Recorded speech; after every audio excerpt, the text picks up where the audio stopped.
सभी भगवत प्रेमियों को हमारी राधे राधे। मानव जीवन का सर्वोत्कृष्ट फल सत्संग श्री भक्तमाल कथा के माध्यम से हमें मिलने जा रहा है। श्री भक्तमाल कथा के प्रधान श्रोता हमारे श्री प्रिया प्रीतम जी हैं। उनके श्री चरणों में प्रणाम करते हुए आइए आज के भक्त चरित्र का श्रवण करें। श्री परशुराम देवी जी। श्री परशुराम देवी जी का जन्म जयपुर राज्य में 16वीं सदी में हुआ था। वे परम रसिक महात्मा हरिव्यास देव जी के शिष्य थे। परशुराम देव जी अच्छे कवि और रसोपासक थे। भगवान की कथा सुधा के रसास्वादन में उन्हें अमित आनंद मिलता था। दूसरों को कृतामृत पान कराने के लिए वे सदा प्रस्तुत रहते थे। वे तिलक लगाने, माला फेरने और भगवत गुणानुवाद करने को बड़ा महत्व देते थे। वे कहा करते थे कि जहाँ धर्म की खेती होती है, भगवान के भक्तजन रहते हैं, वहीं साधु और संत अपने रहने का स्थान बना लेते हैं। जिस तालाब में पानी नहीं होता, उसके किनारे हंस नहीं रहा करते। जिस मनुष्य में भगवान का प्रेम नहीं होता, उसके पास भक्तजन भूलकर भी नहीं जाते। परशुराम देव जी का जन्म व्यक्तित्व बहुत ऊंचा था।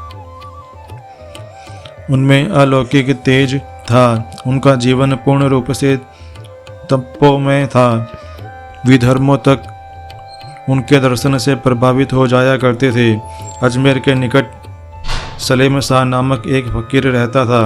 वह हिंदुओं तथा अन्य मतावलंबियों को हेय दृष्टि से देखता था। साधु संतों पर अत्याचार करने में उसे तनिक भी संकोच नहीं होता था। लोग उससे डरते थे कि कहीं अपनी सिद्धियों से वह अपने हानि न पहुंचा दे। महात्मा हरिव्यास जी की आज्ञा से परशुराम देव ने उसके दंभ और पाखंड का अंत किया। जनता का उसके आतंक से परित्राण करके भगवत भक्ति की महिमा का विस्तार किया। सलेमाबाद में उन्होंने राधा माधव के मंदिर का निर्माण करवाया और शहर का नाम परशुरामपुर रखा। परशुराम देव जी उच्च कोटि के रसिक थे। बड़े ठाट बाट से रहते थे। देखने वालों को भ्रम हो जाया करता था कि वे विरक्त हैं या गृहस्थ। एक बार एक ब्राह्मण ने इनकी त्याग वृत्ति की परीक्षा ली। उसने इनसे माया त्याग की बात चलाई। संतों और भक्तों का चरित्र वैचित्र दूसरों के उपकार के लिए होता है। परशुराम देव ने अपनी सारी वस्तुएं त्याग दी। केवल कौपीन धारण कर वे उसके साथ नागेश्वर पहाड़ की गुफा में चले गए। थोड़ी ही देर में एक वनजारा आया। उसने अपनी संपत्ति इनके चरणों में चढ़ा दी। ब्राह्मण परशुराम देव जी की इस सिद्धि और प्रभाव से चकित हो उठा। उसने चरण पकड़कर क्षमा मांगी। उनकी आज्ञा में प्राण तक निछावर करने को तैयार हो गया। परशुराम देव ने भगवान की रसमयी भक्ति से अनेकों जीवों का कल्याण किया। एक बार एक अद्वैतवादी वेदांती सन्यासी के शिष्य ने उनसे दीक्षा लेकर भक्ति मार्ग का अवलंबन लिया।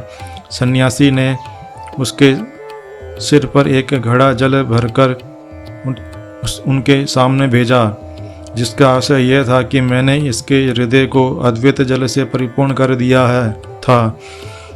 इसे नए ज्ञान की आवश्यकता नहीं थी।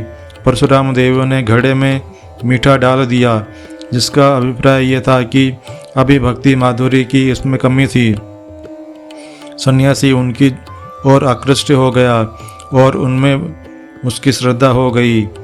उन्होंने परशुराम सागर नाम का एक ग्रंथ निर्माण किया।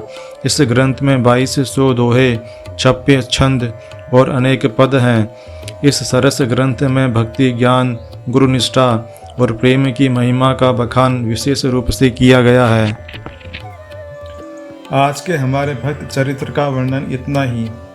कल हम एक नए भक्त चरित्र के साथ श्री प्रिया प्रीतम जी के समक्ष प्रस्तुत होंगे। आपको हमारी राधे राधे।